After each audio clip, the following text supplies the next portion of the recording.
안녕하세요. 전산세무 1급 제91회 기출문제 실기편 후반부 보겠습니다.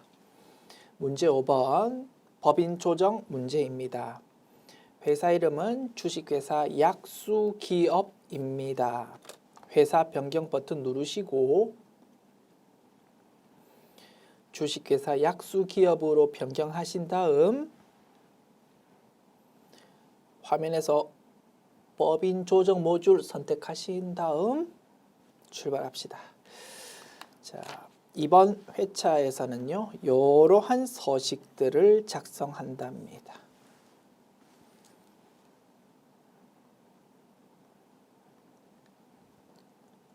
1번 문항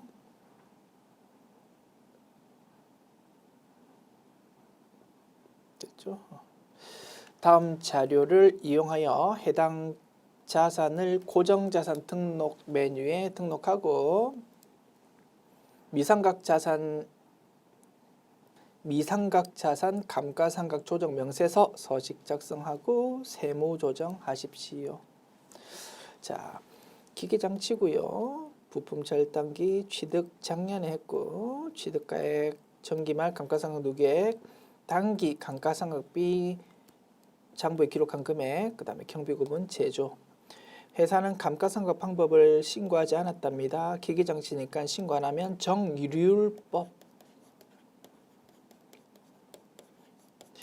내역연수 5년이다. 상각률 0.451. 수선비라는 비용 계정을 보니까 기계장치에 대한 자본적 지출액 500만 원이 있더랍니다. 단골 메뉴다, 그지? 자본적 지출이면 자산으로 처리했었어야 되는데 비용으로 바로 처리해버렸다. 즉시 상각 의제 규정이 적용될 수 있다. 다만 일정 요건 충족할 경우에는 비록 자본적 지출이라 하더라도 비용 처리한 거 그냥 용서해 줄게, 넘어갈 줄게 라고 하는 특례 규정이 있더라 이겁니다. 그 특례 규정이 혹시 해당되지 않는지 확인해 봅시다. 자, 600만 원 미만의 소액 수선비라면 봐주겠다. 그리고 전기말 재무상태표상 장부금액의 5% 미만이면 봐주겠다. 이게 소액 수선비 규정이다, 그지? 둘 중에 하나에 해당하면 봐준답니다. 먼저 5% 확인해 볼까? 5천만 원 마이너스 2,300만 원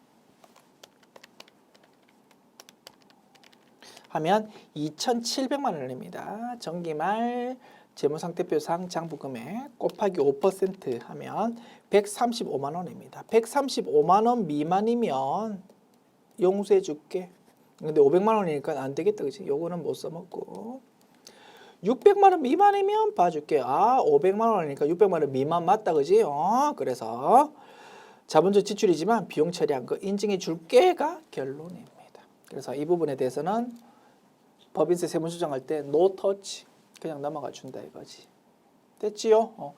그 다음에 전기 감가상각비 한도 초과로 부인된 금액 45만 원 플러스 유보가 작년도로부터 올해 넘어온 상태다.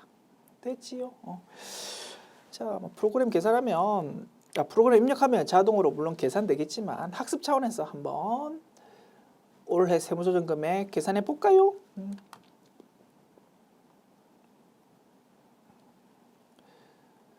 자, 장부상 감가상각비 900만 원이고 즉시상각 의제로 합산할 거 없다, 그지? 장부상 감가상각비 900만 원이야. 자, 세법상 한도 금액 계산해 보자.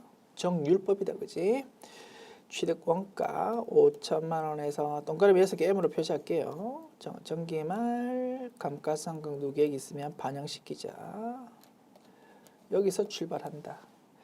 다만 요거는 장부상 금액이고 세법 금액으로 계산해야 된다, 그지? 자, 전기말 플러스 유보 45만 원 있습니다.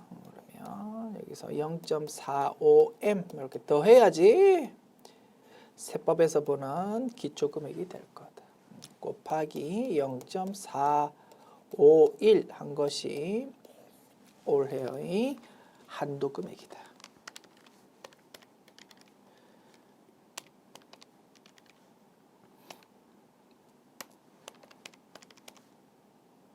자, 요 가로한 내용을 열심히 계산하면 27450 나오고 거기서 0.451 곱하니까 1237990 나옵니다.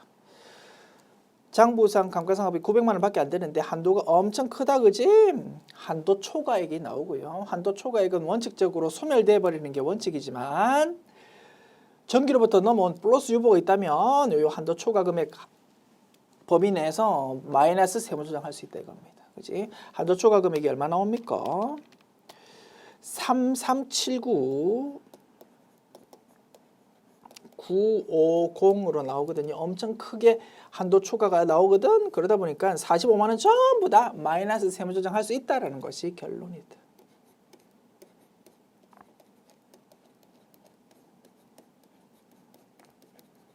그래서 세무조정 결론값은 요것이고 요 마이너스 유보는 전기로부터 넘어온 플러스 유보의 감소다라고 분석할 수 있다. 됐지요? 열심히 계산해 보았고 자, 요 내용은 이제 서식에다가 입력하면 되겠네요. 자, 먼저 고정자산 등록 메뉴.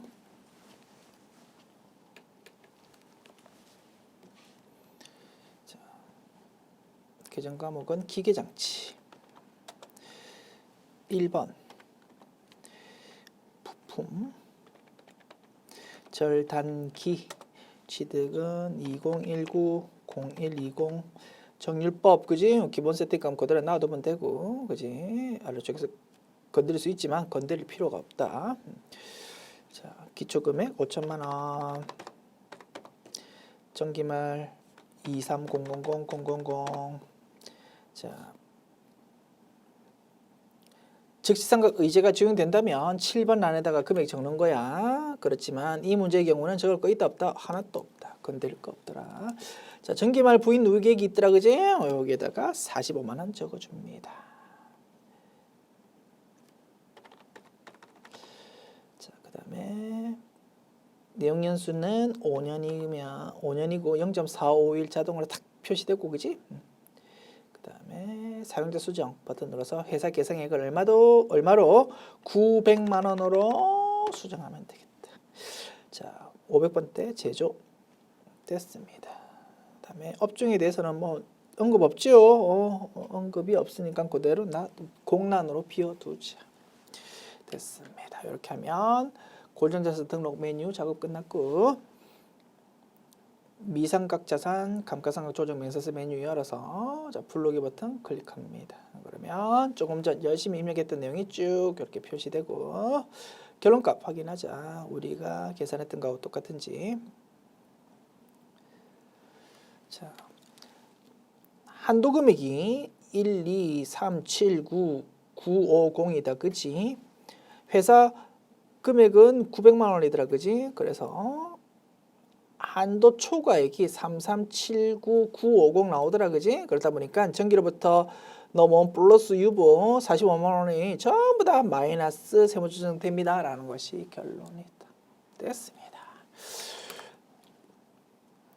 조정 등록 버튼 눌러서 세무조정 입력합니다. 마이너스 세무조정이다 그지?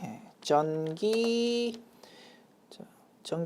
뭐 기계장치 감가상각비 한도초가 있으면 그지? 요거 그대로 써먹으면 되겠네.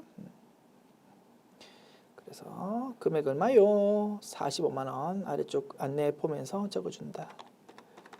그리고 요거는 정확히 따지면 요 마이너스 유보는 정확히 따지면 작년도로부터 넘어온 플러스 유보의 감소더라. 됐습니다. 이렇게 하면 조정 등록 보조창도 작업 완료. 됐습니다. 메뉴 닫자. 됐죠? 낙서 지우고. 됐습니다. 모든 작업 끝났고 참고로 뭐 합계표까지 한번 열어보면 그지? 이렇게 표시된다는 거 다시 한번 확인할 수 있네요. 오케이.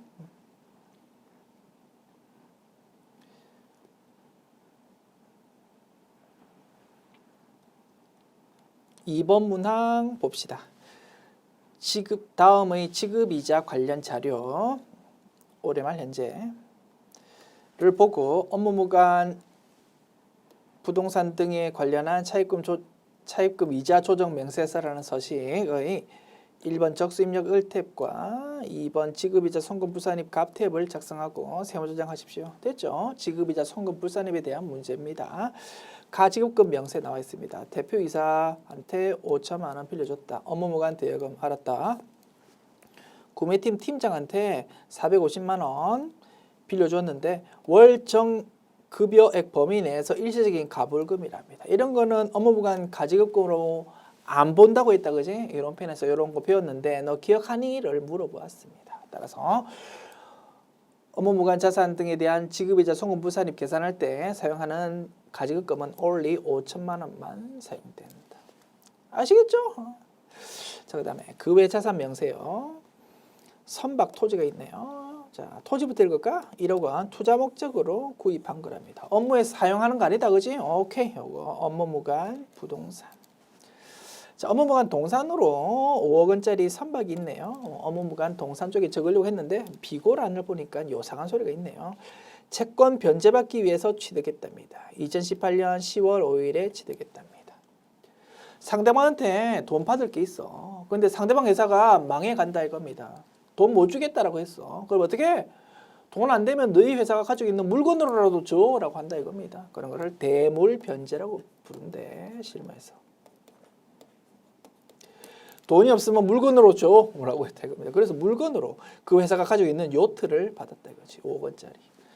우리 회사 업무에 쓴다 안 쓴다? 안 쓴다 그지? 돈 대신 받다 보니까 우리 회사가 지금 마땅히 업무에 쓸 수는 없다 이겁니다. 그러다 보니까 이거 뭐 업무 무관 동산이 되는 게 원칙이겠지. 그러나 좀 너무 가혹한 면이 있다 그지? 우리가 뭐 필요해서 산 것도 아니고 돈 못 받는 것 같아서 이거라도 지금 가져온 상황이다 이거지. 너무 가혹한 면이 있다 보니까 우리 법인세 법 시행 규칙에는 모든 법은 3단계로 구성되어 있어. 법인세법도 법이니까 3단계라고. 자, 여기 적을게 그냥. 법인세법 법이 제일 중요한 굵직한 내용이 쭉 기재가 되어 있어. 그 다음이 굵직한 내용에서 설명을 다 못하는 부분은 대통령령에서 정합니다라고 되어 있거든요. 세법에서. 대통령한테 물어보는 게 아니고 그게 조금 상세한 내용이 기재되어 있는 법인세 시행령이야.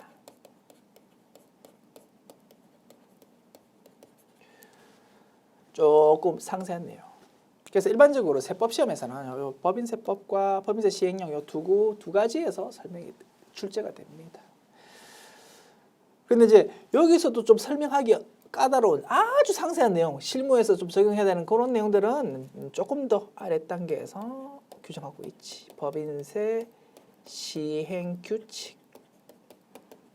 그러니까 법인세법에서 대통령령에서 정한다라고 한 상세 내용은 법인세 시행령에 적혀 있고 법인세 시행령에서도 규정하기 어려운 아주 상세한 내용은 요 시행령에 이렇게 적혀 있습니다.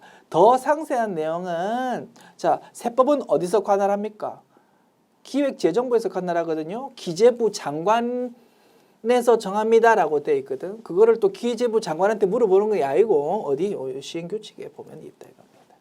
그래서 제가 조금 전에 말씀드린 요 부분이 법인세 시행규칙에 규정이 되어 있답니다. 너무 가혹한 면이 있으니까 우리 회사가 가지고 있는 뭐 자동차 선박 항공기 이런 것 중에서 사용하지 않는다 하더라도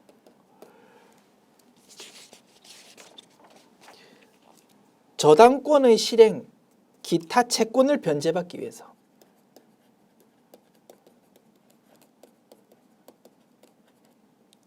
기타 채권을 변제받기 위해서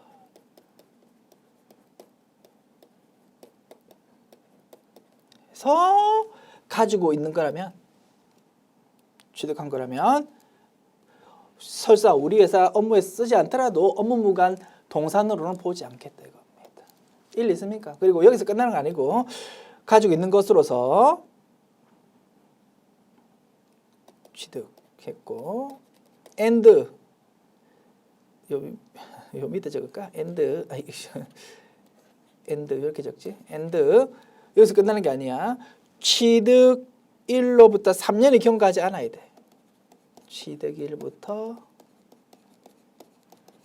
3년이 경과하지 않은 것으로 좀 요건을 좀 상세하게 정하고 있답니다. 이럴 경우에는 비록 우리 회사가 업무에 쓰지 않더라도 그거 업무무관 동산으로 봐서 뭐 업무무관 차입금 이자 조정 명세서 그거 할 때 반영을 하지 않겠다 이겁니다. 보십시오. 돈 받고 싶었는데 돈을 못 받을 것 같아서 물건이라도 일단 가져왔어.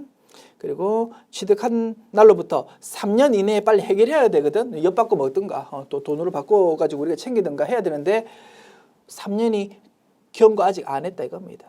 2018년 10월 5일이니까 3년 아직 안 지났다 그지? 그래서 이러한 시행규칙 내용을 한번 물어보고 싶었다 이거지. 됐죠? 그래서 결론적으로 자산 명세 중에서 only 토지만 업무 무관으로 보아서 금액 계산하자가 결론이다. 됐죠? 괜찮습니다. 뭐 이런 거 틀려도 괜찮아. 6점짜리 문제에서 뭐 요거 하나 잘못 판단했다고 시행규칙 내용인데 6점 다 감점되겠습니까? 조금 기껏해야 하면 1, 2점 감점되겠지. 괜찮아. 자신 있게 내가 알고 있는 지식 범위 내에서 합리적으로 판단하고 뭐 적든 안 적든 자신감 있게 입력하고 넘어가면 돼. 됐습니다. 그게 중요하다.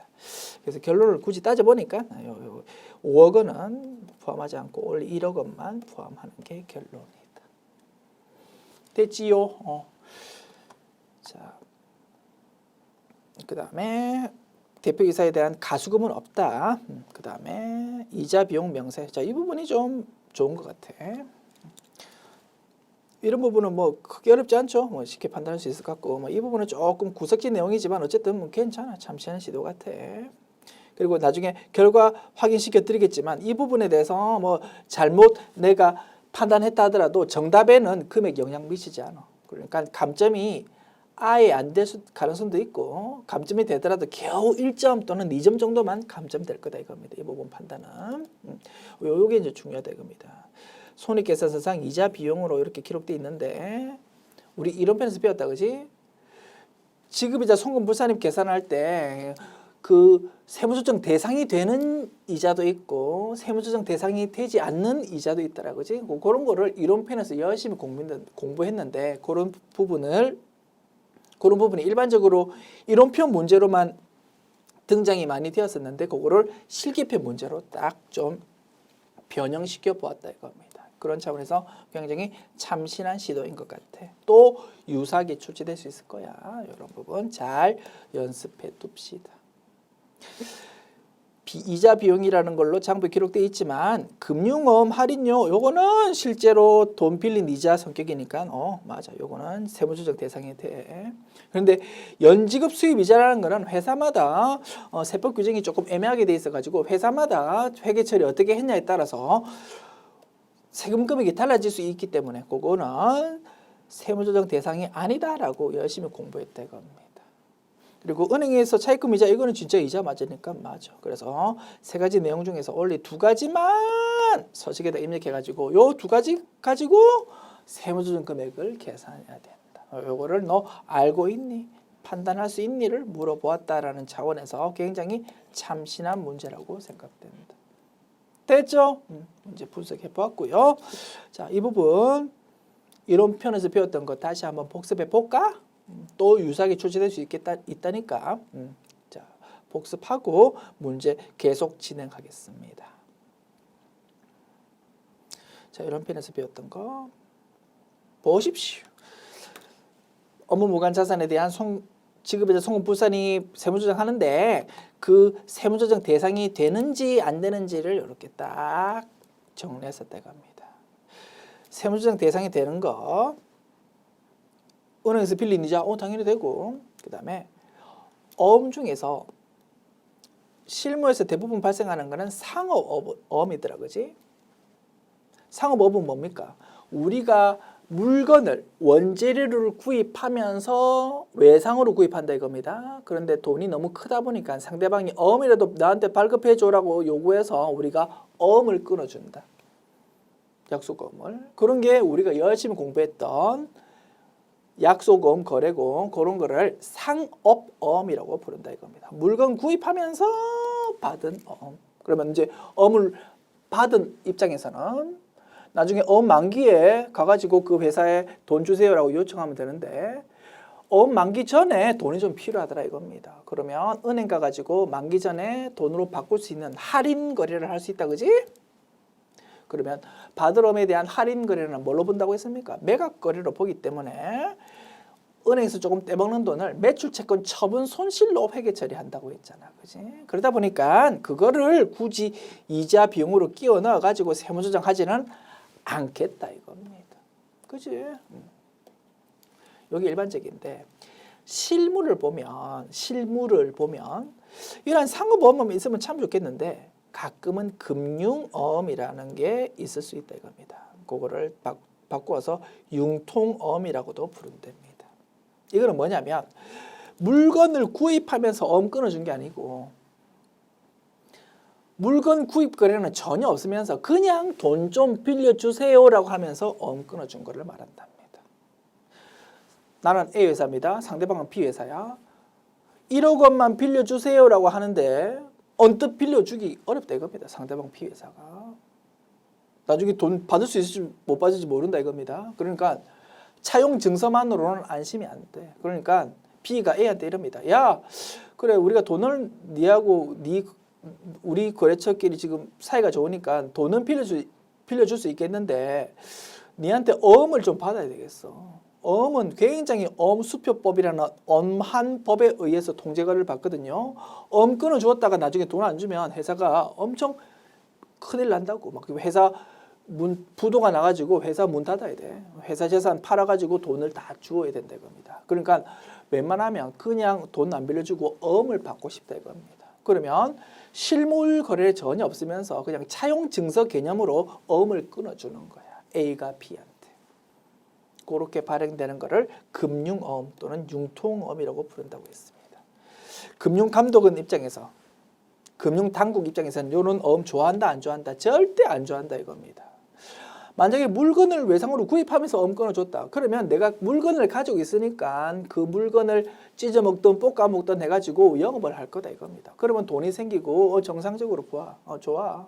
그런데 융통어음, 금융어음 이거는 돈이 없어가지고 아예 그냥 돈 빌리려고 작정을 하고 어음을 끄는 거니까 융통어음을 발행한 회사는 회사 자금 사정이 좋다 안 좋다? 안 좋다 이겁니다.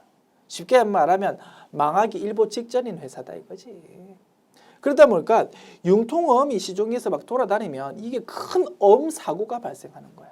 괜히 융통어음인 줄 모르고 돈 대신 우리가 받았다. 어리버리한 C라는 회사가. 나중에 A 회사가 망해버리면 C라는 회사는 영문도 모르고 돈 떼이는 거야. 그러면 줄줄이 도산된다고. 그래서 금융당국에서는 금융어음, 융통어음을 발행하는 걸 굉장히 규제하고 통제를 하고 있는데 실무에서는 알게 모르게 살짝 이렇게 어음을 발행해서 유통을 시키고 있는 현실이더라 이겁니다. 그러다 보니까 세법은 금융감독은 아니잖아, 그지? 실무에서 이런 어음이 돌아다니니까 세법에서 규정할 수밖에 없어. 그런 융통어음을, 금융어음을 은행에서 할인했다고 그거는 진짜 뭐 차입 성격의 이자로 볼 수 있겠다 이겁니다. 일리 있습니까? 그래서 상업어음 할인료는 포함 안 하고 금융어음 할인료는 포함한다라고 딱 규정이 지금 되어 있고 이 부분이 출제된 것. 됐죠? 그래서 금융어음 할인료는 오케이 세무조정 대상이 된다 이겁니다. 자 그리고 연지급 수입이자는 포함 안 한다고 했습니다. 그 이유는 뭐라고요? 회사 회계 처리 방법이 선택이 가능하므로 그 부분에 따라서 세금이 달라지면 안 되니까 그냥 아예 빼버리자라고 규정하고 있다 이겁니다. 그래서 이런 부분을 너 잘 알고 있니를 물어보는 문제였다. 그치? 그리고 연지급 수입이자도 이왕 손댄 김에 복습합니다. 자, 연지급 수입이자 요겁니다. 자, 외국에서 물건을 수입할 때 LC 신용장이라고 부른다, 그지? 신용장이 발급되어서 거래가 되다 보니까 중간에 은행이 끼어 있다 이겁니다. 그러다 보니까 물건을 우리가 수입했을 때 물건 받고 나서 조금 있다가 돈을 주는 게 일반적이 되거지. 그러면 일종의 신용거래다 이겁니다. 그러면 신용거래다 보니까 이자가 생길 수밖에 없다, 그지? 그래서 그 이자 발생 부분을 연지급 수입이자라고 부르는데 이 부분을 어떻게 처리할 것인지가 이 주제입니다. 회계 기준에서는 그냥 비용으로 처리하라고 되어 있어. 근데 세법에서는 취득 원가로 넣자라고 본다 이겁니다. 마치 건설 자금이자 차입원가를 자본화하자. 반드시 건설 자금 이자 부분은 차입원가 자본화하십시오. 즉 자산으로 처리하십시오라고 보는 입장하고 동일한 논리다 이겁니다. 그런 이자도 취득 부대비용 성격이 있으므로 이자 말고 자산으로 처리하십시오라고 보는 게 세법의 원칙적인 입장인데, 회계 기준에 따라서 이자 비용으로 회계 처리했다면 그거 그냥 송금으로 인정해 줄게라는 특례까지 있다 이겁니다. 그러니까 회사 입장에서는 기업의 기준에 따라서 이렇게 처리해도 되고 세법에 따라서 뭐 취득가액으로 처리해도 되고 뭐 그럴 수 있겠다 이겁니다. 세법 입장에서는 이제 세금을 매겨야 되는데 취득가액으로 처리한 사람은 그지? 취득가액 세법에 따라서 취득가액으로 처리한 부분은 장부의 이자 비용으로 포함 안 될 거고, 회계 기준에 따라서 이자 비용으로 처리한 부분은 이자 비용으로 포함되어 있을 거고, 회사마다 세금 금액이 달라질 수 있겠다 이거지. 그러다 보니까 할 수 없이 그냥 지급이자 송금 불산입 계산할 때는 아예 이 부분 빼버리자라고 규정을 하고 있다 이거였습니다. 됐죠? 조금 상세하게 복습해 보았다. 왜? 또 참신한 스타일이기 때문에 또 유사하게 출제될 수 있을 것 같거든. 요 주제가. 오케이. 이렇게 복습해 보았다. 됐습니다. 자, 이제 문제 분석 열심히 했으니까 서식 작성해 볼게요. 업무무관 부동산 등에 대한 차입금이자 조정명세서 모든 탭 다 작성하는 거다. 업무무관 부동산 토지가 있었다 그지? 토지 7월 1일에 취득했네요. 7월 1일 적요란에 커서 위치시키면 아래쪽에 안내 나와 있습니다. 2번 취득하면 되겠지. 차변 금액이 얼마입니까? 1억 원. 됐습니다. 그 다음에 업무무관 동산 쪽에 선박을 적으려고 했는데 정확하게 판단해 보니까 안 적는 것이 결론이더라 이겁니다. 그 다음에 가지급금. 자, 불러오기 버튼 한번 클릭해 볼까? 혹시 가지급금 인정이자 조정 명세서에서 뭔가 기재되어 있다면 그 내용 불러와질 거야. 안 불러와지네. 당황하지 말고 내가 직접 입력하면 돼. 자, 5천만 원에 대해서 작년도에 빌려준 게 올해로 넘어온 거다 그지? 그러면 1월 1일 적고 적요란에서 정기 2월 선택하면 될 겁니다. 금액은 5천만 원. 됐습니까? 자, 가수금 없다고 했고 그 밖의 내용은 없습니다. 자, 이제 적수 입력을 탭은 작성 끝났고 2번 지급이자 송금 불산입 값 탭으로 넘어갑니다. 자, 이자 세 가지 항목 중에서 두 가지만 적는 거다 그지? 5%짜리 적어보지. 금융업 할인료 지급이자 250만 원. 그 다음 은행 이자 6% 300만 원. 됐습니다. 이렇게 하면 프로그램에서 알아서 세무조정 결론값까지 딱 내준다 이겁니다. 자, 확인해 볼까요? 자, 두 건의 이자에 대해서 이제 세무조정 해야 되는데 선순위로 송금 불산입 되는 건 자료 없어. 공란이야.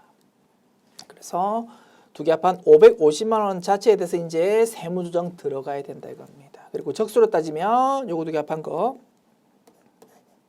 요 금액이 될 거예요. 자, 550만 원에 대해서 세무조정 들어가는데 업무무관 부동산이 있었다. 적수가 요거고 업무무관 동산은 없다가 결론이었어. 가지급금이 있었어. 적수 요렇고 요거 두 개 합한 게 요거였습니다. 이제 계산해 봅니다. 550만 원 가지고 이제 세무조정 해서 금액 발라내야 되는데 분모는 뭐라고?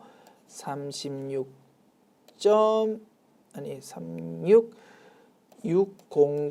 동그라미 6개 M으로 표시할게요. 요게 분모고 분자는 미니멈 기억이 36700M. 니은은 분자가 아무리 커도 분모보다 크면 안 된다 그지? 36600M이 되겠다. 그래서 미니멈 기억 니은 따지면 뭐가 더 작습니까? 분모가 더 작다 이겁니다. 그러면 분자 분모 똑같으니까 결론이 뭐 1이고요. 그래서 550만 원 자체가 세무조정 결과값입니다라고 나타난다 이겁니다. 됐죠? 그래서 이 부분은 이제 송금불산입 550만 원 기타 사의 유출로 입력하면 된다. 됐죠? 그리고 말씀드렸듯이 업무무관 동산 요트에 대해서 요트가 아니고 선박이 네 선박 뭐 선박이 실무에서 보면 이제 대부분 요트 뭐 이런 거겠지. 그래서 요트에 대해서 5억 원 자료 나와 있지만 이거 대물 변제로 받은 거다라고 돼 있으니까 결론값이 0이라고 판단했다, 그지? 근데 내가 판단을 잘 못해가지고 공부 안 했으니까 우리 공부한 부분 아니니까 5억 원을 포함시킨다 하더라도 그러면 요 기억이 더 커질 거 아니야, 그지? 그렇다 하더라도 어차피 니은보다 기억이 크니까 결론값은 똑같다 이겁니다. 그래서 정답에 영향을 미치지 않기 때문에 5억 원을 설사 잘못 판단했다 하더라도 감점이 안 될 수도 있고 감점이 되더라도 겨우 1점 또는 2점 정도밖에 감점 안 될 거다 이겁니다.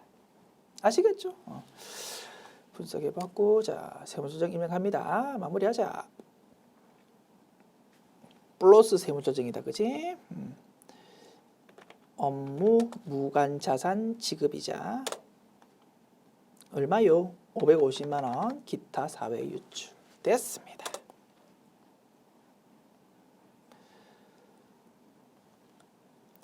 (3번) 문항 다음의 퇴직급여 관련 자료에 따라 퇴직연금 부담금 조정 맹세서 서식 작성하고 세무조정하십시오. 됐습니다. 당사는 확정급여형 DB형 퇴직연금에 가입했고 장부상 퇴직급여 충당 부채, 퇴직연금 충당 부채는 설정을 아예 안 한답니다. 그리고 전액 신고 조정에 의해서 송금에 산입하고 있다. 됐지요? 자, 퇴직연금 운용자산 자료 나와 있고 단기 감소액에 대한 회계처리, 즉 퇴직금 주었을 때의 회계처리 나와 있습니다. 퇴직급여 추계액 나와 있고요. 기타 자료 나와 있습니다. 정기 말 송금 산입한 퇴직연금 부담금 잔액은 즉 마이너스 유보 금액은 3,700만 원이었다 이겁니다. 이게 올해로 넘어왔다. 됐죠? 단기 회사가 송금 산입한 퇴직연금 부담금 영원이지. 당연히 영원이지, 그지? 장부상 퇴직급여 충당 부채랑 퇴직연금 충당 부채를 아예 장부에 기록 안 하고 있다니까. 자, 하나씩 분석해 봅시다. 자, 퇴직금에 대한 세무조정 순서. 첫 번째, 퇴직금 지급에 대한 세무조정부터 하고요. 그 다음에 퇴직급여 충당금에 대한 세무조정하고 그 다음에 마지막으로 퇴직연금 충당금에 대한 세무조정 이렇게 순서 이루어지는데 두 번째 단계에 있는 퇴직급여 충당금에 대한 세무조정은 있다 없다? 없다고. 회사가 아예 퇴직급여 충당 부채를 장부에 기록 안 하고 있으니까. 그래서 1단계와 3단계만 하면 될 거다. 자, 먼저 1단계 퇴직금 지급에 대해서 이렇게 회계 처리했습니다. 장부에서. 자, 이제 세법에서는 어떻게 보는지 따져보자. 자, 대변에 퇴직연금 운용자산 1,000만 원 적는 거는 똑같아. 세법도. DB형 퇴직연금으로 돈 불입해 놨는데 그걸로 바로 퇴직하는 사람한테 돈 쏴 주었다 이겁니다. 그러면 대변에 퇴직연금 운용자산으로 적으면 되고요. 이제 차변의 문제입니다. 회사는 퇴직급여 충당 부채라는 것도 장부에 기록 안 하다 보니까 그 1,000만 원을 차변에 퇴직급여라는 비용으로 회계 처리할 수밖에 없었어. 그런데 세법에서는 어떻게 봅니까? 퇴직금 지급했을 때 차변에 적는 순서가 있었다, 그지? 먼저 퇴직연금에서 돈을 빼주온다면 뭘로 처리하라고 세법은 정하고 있습니까? 퇴직연금 충당금이라는 걸로 처리하십시오라고 규정하고 있다고 했습니다.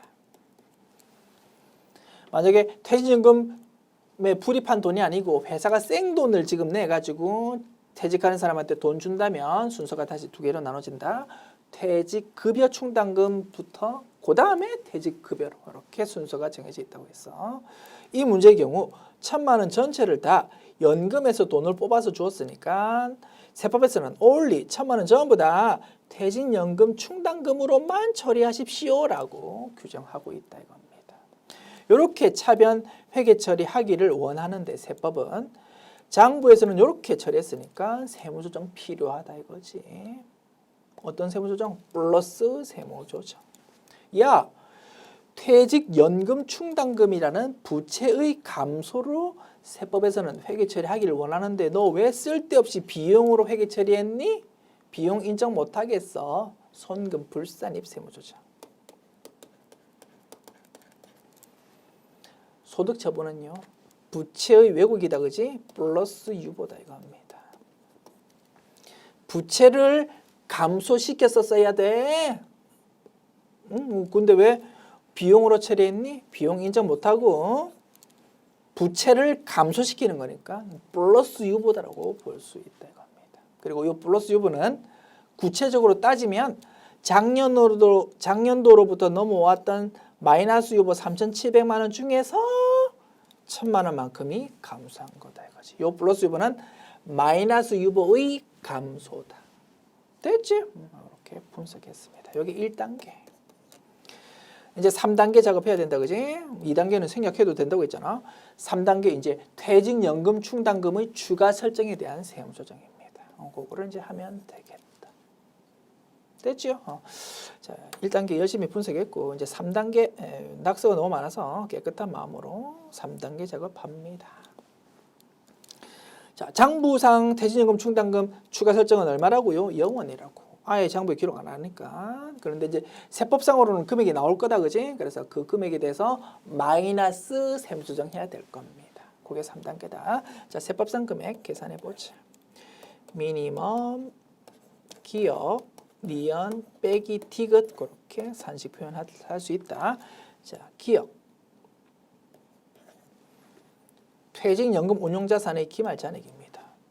금액이 아무리 크게 계산되어도 퇴직연금에 불입한 돈이 작다면 인정 못하겠다 이거지, 그지? 그래서 8천만 원이 기억이다. 자, 니은 이제 계산 들어갑니다. 퇴직금 추계액이 얼마라고요? 1억 원, 9천만 원 둘 중에 큰 겁니다. 1억 원 곱하기 100%까지 퇴직연금 충당금 설정할 수 있어. 그런데 혹시 퇴직급여 충당금이라는 게 설정되어 있다면 그거는 빼야 되겠다, 그지? 그런데 장부에서는 퇴직급여 충당금 아예 설정 안 한다고 했습니다. 그러면 0이야. 그러면 니은은 1억 원 자체가 니은입니다. 그러면 미니멈 기억 니은은 따져보면 뭐가? 기억이 결론값이 된다. 8천만 원에서 디귿이라는 거를 빼면 이제 톡 튀어나옵니다. 디귿은 뭡니까? 지금 퇴직연금 충당금을 추가 설정할 건데 지금 추가 설정하기 전에 기존에 있는 퇴직연금 충당금을 말한다.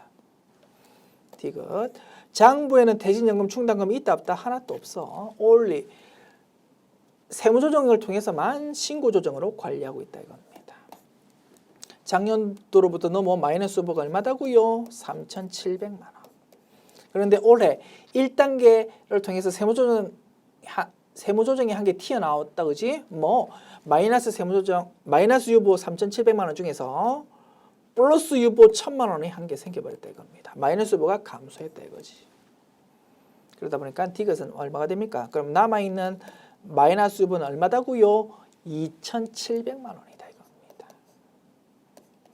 2,700만 원이 디귿 금액 됐습니다. 그러면 이제 요 산식 결론값은 얼마다고요? 8천만 원 빼기 2,700만 원, 5,300만 원이 결론이다. 그래서 이 부분을 마이너스 세무조정하는 것이다. 마이너스 유보고요. 요 마이너스 유보는 마이너스 유보의 증가다 이겁니다. 퇴직연금 충당금이라는 부채가 새롭게 증가하는 것이다. 됐지요. 그래서 플러스 세무조정 1,000만 원, 마이너스 세무조정 5,300만 원이라는 두 가지 결론값 산출했다. 됐지요? 자, 서식 작성합시다. 퇴직연금 충당금 조정 명세서. 자, 예치금, 퇴직연금 예치금 적어주자.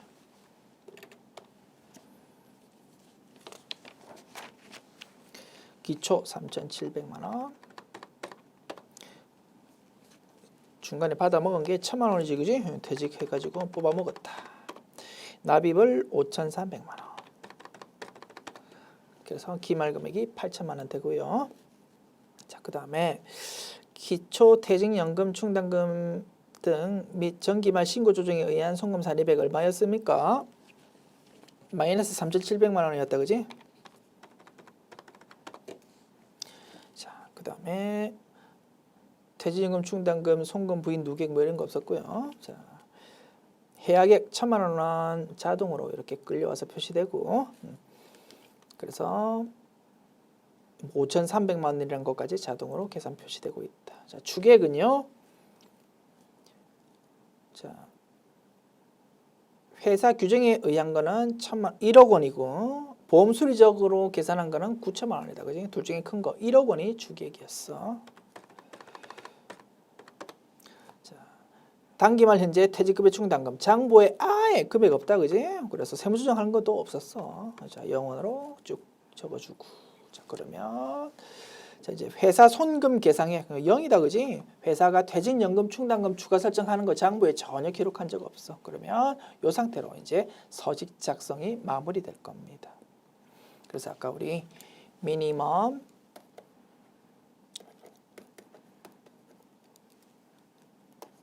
기억 니은 디귿이 5,300만 원입니다. 라고 이렇게 계산해 보았는데, 자, 결론값 여기에 있고요.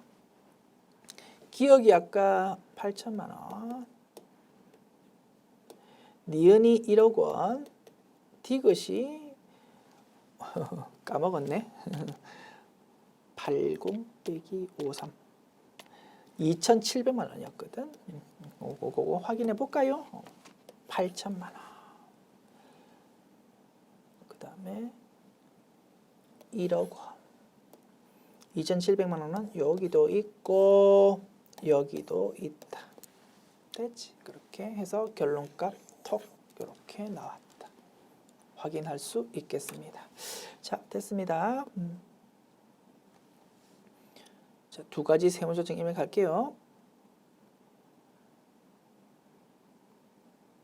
조정 등록 보조청 열어서 플러스 세무조정 한 개 있었다. 그지? 퇴직 연금 등 지급 선택하면 되겠지. 1,000만 원 플러스 세무조정이고, 요거는 요 플러스 유보는 작년도로부터 넘어온 마이너스 유보의 감소다. 그지? 그 다음에 퇴직연금 등 송금 산입 얼마요? 아래쪽에 안에 나와 있잖아. 5,300만 원. 마이너스 유보고, 요 마이너스 유보는 마이너스 유보의 증가다 이겁니다. 됐습니다.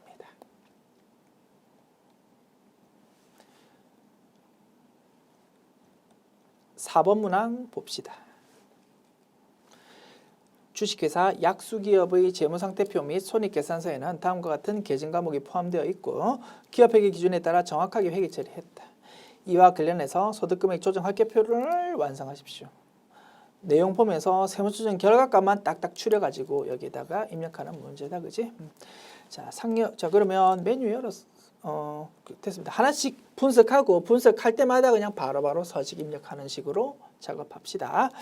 자, 상여금 1,200만 원 비용으로 지금 기록되어 있는데 임원 상여금으로 상여금 지급 규정이 없이 지급했답니다. 임원한테 주는 보너스에 대해서 지급 규정이 하나도 없다고, 전혀 없다고? 그러면 요 금액 전체가 다 손금 불산입 되겠지. 그지? 자, 임원한테 퇴직금 주면서 지급 규정이 없다면 인위적으로 세법에서 정한 산식을 활용한다. 그지? 임원에 대한 퇴직금. 그와 달리 임원에 대한 보너스라면 급여 지급 규정 없이 지급했으면 그 금액 전체를 다 송금 불산입 한다고 했습니다. 그래서 송금 불산입 1,200만 원, 소득 처분은 상여 되겠지.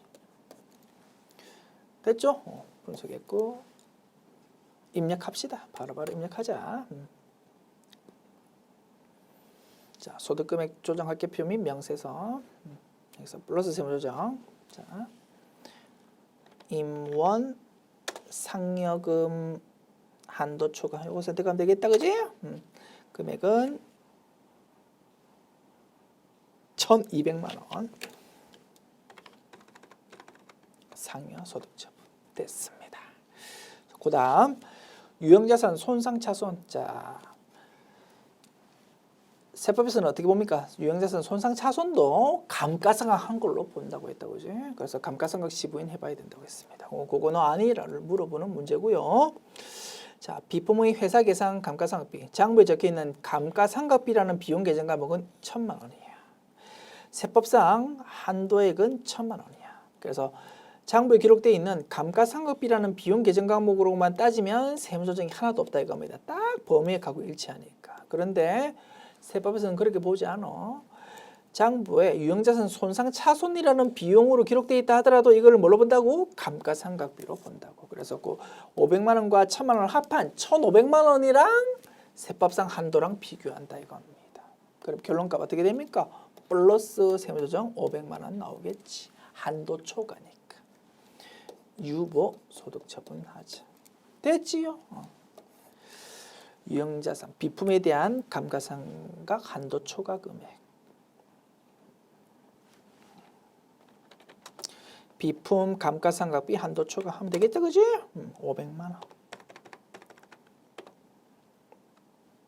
플러스 유보이 증가 됐습니다.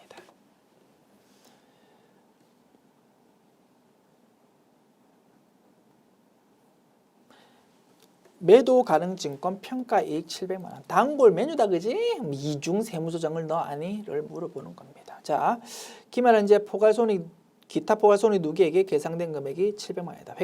회사 회계 처리 어떻게 했습니까? 자, 차변에 매도 가능 증권이라는 자산의 증가 700만 원. 대변에 기타 포괄손익 누계에게 해당하는 매도 가능 증권 평가 이익 기포손에 해당한다 그지? 기타 포괄손익 누계 700만 원 이렇게 회계 처리를 했었다 이겁니다. 그러나 세법에서는 어떻게 본다고요? 유가증권은 원가법이야. 건드리면 안 돼라고 본다 이겁니다. 세무조정 차변에도 없고 대변에도 없어야 돼. 아무것도 없어야 돼 라고 본다 이겁니다. 그러면 세무조정 필요하겠다 그지? 두 단계로 나눈다고 했습니다. 1단계 법인세법은 순자산 증가설로 접근한다. 따라서 비록 장부에서 대변의 수익이 아니고 자본의 증가로 기록했다 하더라도 순자산이 늘어나니까 이거를 입금으로 보겠다 이겁니다. 이게 1단계 세무조정. 입금 산입 700만 원. 소득처분은 기타.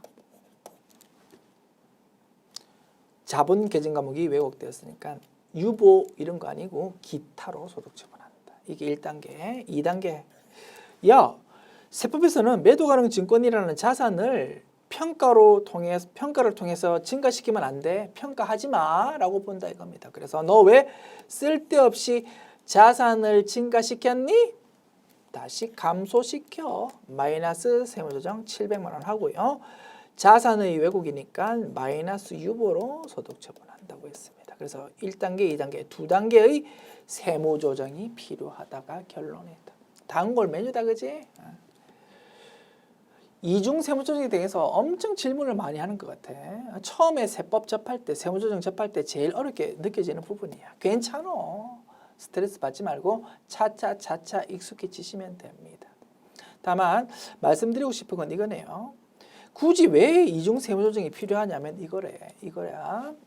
한번 들어봐요. 자, 매도 가능 증권을 증가시키는 회계 처리했는데 세법에서는 인정 못하겠다 이겁니다. 자산을 감소시키고 싶어. 마이너스 700만 원 마이너스 유보가 필요해.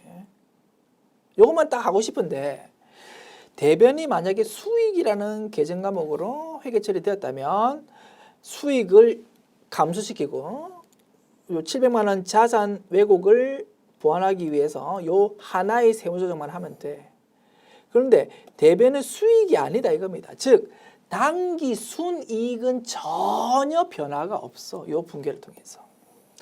단기 순이익은 건드리지 않았는데 마이너스 세무조정만 해버리면 각 3년도 소득 금액이 확 작아져 버린다 이겁니다. 세금이 작아진다 이거지. 그러면 안 되잖아. 장부 회계 처리는 전혀 수익 비용 건드리지 않았는데 단기 순이익 건드리지 않았는데 마이너스 세무조정만 한다 이상하다 이겁니다. 그래서 단기 순이익을 건들지 않으면서 즉 각 사업연도 소득 금액은 전혀 영향이 없게 만들면서 자산 감소시키는 세무조정을 하려고 하다 보니까 이렇게 두 단계의 세무조정이 됐다 이겁니다. 플러스 세무조정이 했다가 다시 마이너스 세무조정하니까 올해의 각 사업연도 소득 금액 자체는 변함이 없잖아. 이렇게 좀 말씀드리면 이해하는 데 조금 도움이 될 것 같아. 됐지요? 이렇게 이중 세무조정 분석해 보았고요. 입력합시다. 자, 일단 마이너스 세무조정 필요하다. 매도 가능 증권을 증가시켰다고? 나 그런 거 인증 못하겠어. 뭐 다양한 거 나오는데 마음에 드는 거 없거든요. 직접 입력합시다.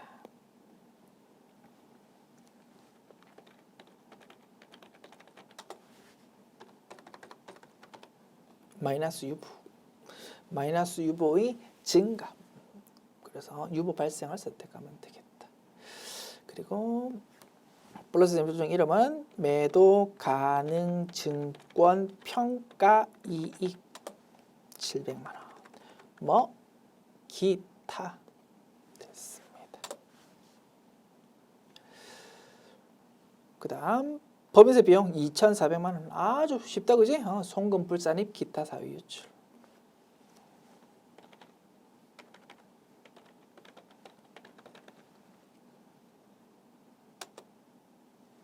2,400만 원.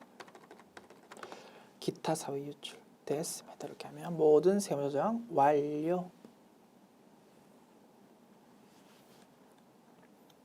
5번 문항 봅시다. 다음 자료를 이용해서 기부금 조정 명세서하고 법인세 과세표준 및 세액조정 계산서하고 두 가지 서식 작성하고 세무조정 하십시오.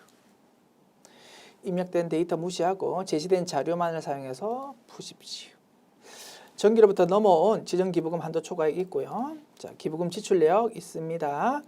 그리고 장부상 당기순이익 플러스 세무조정, 마이너스 세무조정 여기서 있는 세무조정 금액들은 2번 내용이 반영되지 않은 상태다. 됐죠? 법인세 과세표준 및 세액조정 계산서상 각 3년도 소득금액 이후의 내용은 고려하지 마십시오. 됐습니다. 자, 기부금 조정 명세서 메뉴 열어서 자, 불러오기 버튼 클릭합시다. 장부에 있는 내용 쭉 불러와서 이제 하나씩 작업하자. 자, 불러와진 내용 자료 제시되어 있는 것하고 똑같을 거야. 오케이. 자, 이제 하나씩 판단해 보자. 4월 15일 천재지변으로 인한 이재민 구호금품 900만 원, 어음으로 발행해서 기부한 500만 원이 포함되어 있다. 만기는 내년 1월 20일이다. 단골 메뉴다, 그지? 일단 이재민 구호금품은 급한 돈이다, 그지? 이거는 법정 기부금으로 분류된다고 했습니다. 법정. 그리고 900만 원으로 장부 기록되어 있는데 이 중에서 500만 원이 어음 기부금이야. 그러면 어음 만기인 내년도 1월에 기부한 걸로 보니까 400만 원만 올해 기부금이 된다 이겁니다. 그리고 500만 원은 플러스 세무조정 유보로 소득 처분해야 됩니다. 됐죠? 잊어먹기 전에 입력해 버릴까요? 조정 등록 기부금 얼마? 500만 원 플러스 유보의 증가 됐습니다.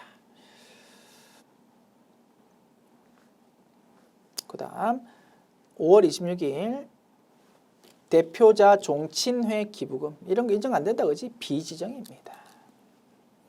그리고 비지정 기부금에 대해서는 소득 기속을 밝혀서 추적할 수 있다면 그걸로 추적 못한다면 기타 사유 유출로 소득 처분한다고 되어 있어. 돈 누가 가져간 겁니까? 대표자가 가져간 거지. 대표자가 개인적으로 돈 내야 되는 거를 괜히 회사 돈 냈다 이겁니다. 그래서 플러스 세무조정 하되 소득 처분은 대표자에 대한 상여로 소득 처분하자. 됐죠? 그런데 모범 정답에서는 뭐 추적할 수 없다라고 판단해서 기타 사유 유출로 입력한 것도 정답 인정이라고 발표되었습니다. 됐죠? 정확하게 상여로 입력하자. 자, 이것도 까먹기 전에 작업합시다. 그래서 대표자 종친의 기부는 비지정 그 밖의 기부금 선택해야 되겠고 이 부분 조정 등록부 요청 열어서 비지정 기부금 뭐 마음에 드는 거 없거든. 그냥 직접 입력할게요. 뭐로 해서 얼마? 70만 원. 그지? 뭐 아래쪽 안내 나와 있잖아. 문제 자료 다시 한번 확인할까? 70만 원 맞네. 오케이. 이렇게 하고 상여로 소득 처분하자. 됐습니다. 자, 그다음 10월 8일 지정 기부금 단체인 아동복지시설에 대한 기부금 250만 원. 이거는 지정 맞다 그지? 오케이. 그대로 놔두면 되겠습니다. 이렇게 하면 기부금 명세서에 대한 상세 내용 적었고 이제 집계가 이렇게 되네요. 400만 원이 법정 기부금, 250만 원이 지정 기부금, 그리고 비지정 기부금 이미 세무 조정했다 그지? 그게 70만 원 이렇게 집계된다. 자, 그다음 자 이제 이쪽 한도 계산 들어갑시다. 수정 버튼 눌러서 이제 금액 수정하면 돼. 자, 장부상 당기순이익 212 000. 자, 입금 산입 일단 그대로 적을게. 자료 450만 원. 그다음에 송금 산입이 150만 원. 자, 이렇게 자료 나와 있는데 자, 입금 산입 450만 원에서 좀 조정해야 된다. 그지? 자.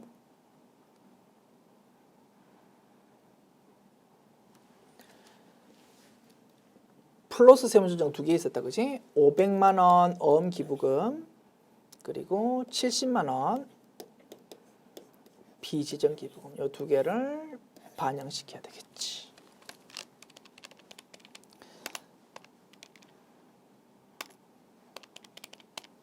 (1,020만 원) 넣습니다. 수정합니다. 102000000 됐습니다. 이렇게 하고 수정 해제 버튼 누르자. 자, 그다음 낙서 지우고 기부금 조정. 자, 2월 결손금 자료 없다 그지? 0. 그러면 프로그램에서 자동으로 한도 금액 계산 표시됩니다. 법정 기부금 한도 이렇고 지정 기부금 한도 이렇습니다. 자, 해당 금액 법정 기부금 해당이 400만 원밖에 안 돼. 그러면 한도 초과 없다 그지? 자, 지정 기부금요. 해당 금액이 250만 원 있었는데 정기로부터 넘어온 한도 초과가 있었다 이겁니다. 그거 두 개 합산해 가지고 세무조정 파악해야 되겠네. 자, 정기로부터 넘어온 기부금 내용 적어줍시다. 아래쪽에 2019 자, 지정이다 그지? 얼마요? 1,000만 원.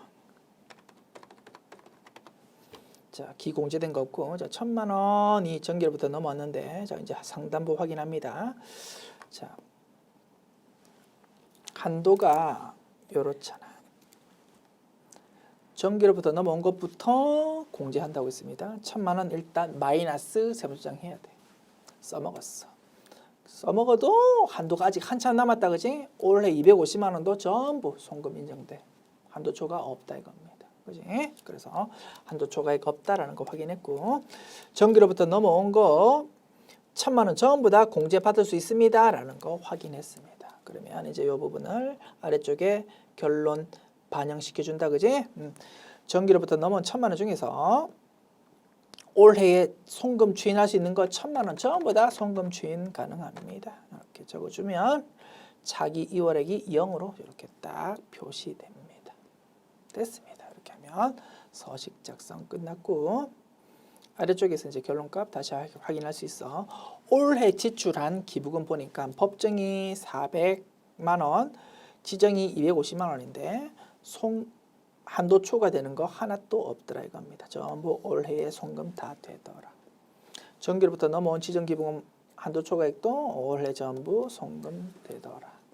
됐죠? 이렇게 결론값 낼 수 있고 요 송금 주인액 부분은 마이너스 세무조정이지만 소득금액 조정 합계표에 반영되면 다 반영되는 거 아니니까 조정 등록 보조장에서는 절대 입력하면 안 된다 이거지. 요거는 법인세 과세 표준 및 세액 조정 계산서 좀 이따 열 거야. 그 서식에 자동으로 반영될 거다. 됐습니다. 자, 이제 마무리할 거고 마무리하기 전에 프로그램에서 다 자동 계산해 주지만 학습 차원에서 프로그램에서 자동 표시되는 법정기부금, 지정기부금 한도 금액이 진짜 맞는지 학습 차원에서 한번 확인해 보자. 자, 먼저 차가감 소득금액 계산합시다. 장부상 당기순이익에서 요거 플러스하고 요거 마이너스 하면 차가감 소득금액 나와. 얼마입니까?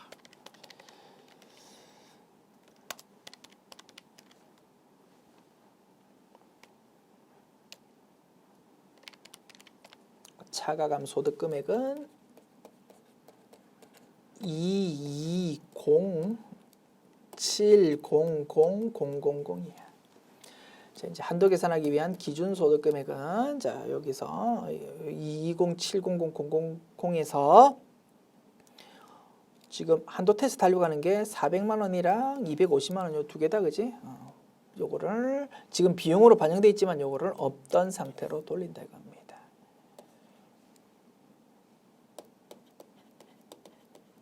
그리고 2월 결손금 있으면 빼라고 했습니다. 자, 이렇게 계산하면 227200 227200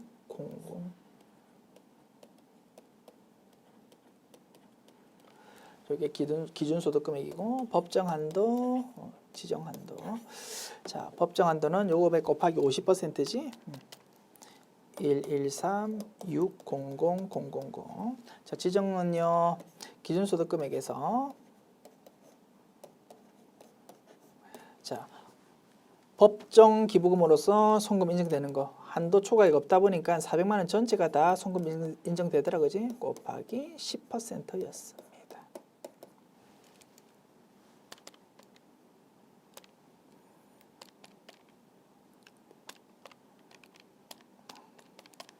(223200000)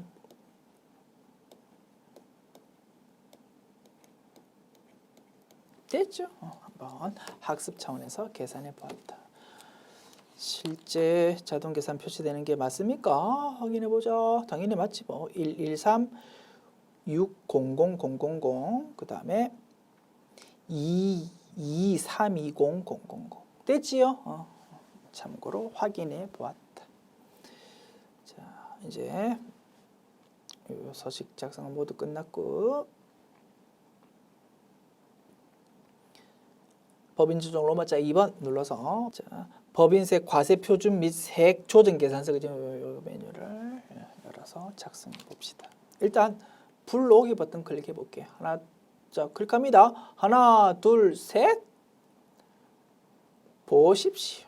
그지? 우리 열심히 계산했던 전기로부터 넘어온 1000만 원에 대해서 마이너스 세무 조정 그지? 결론값이 여기 기부금 한도 초과 2월액 송금 산입이 이쪽으로 싹 불러와지지 않습니까? 이게 제일 중요한 채점 포인트고, 자, 이 문제에서는 불러온 자료 요거 뭐 당기순이익 뭐 이런 거 있잖아, 그지? 요거를 무시하고 제시된 자료로 일단 작성해 달라고 했으니까 해줘야지, 그지? 자, 장부상 얼마다고? 21200000 그 다음에 아까 요거 입금산이 건드렸다, 그지? 요거 아까 그거 보자.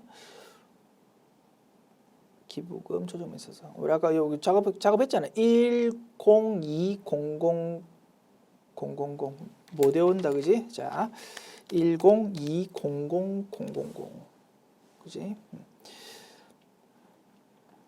1020000 그 다음에 마이너스 세무 조정이 150만 원 150만 원 그지? 이렇게 하면 이제 문제에서 요구하고 있는 내용 모두 작업 끝나게 될 겁니다.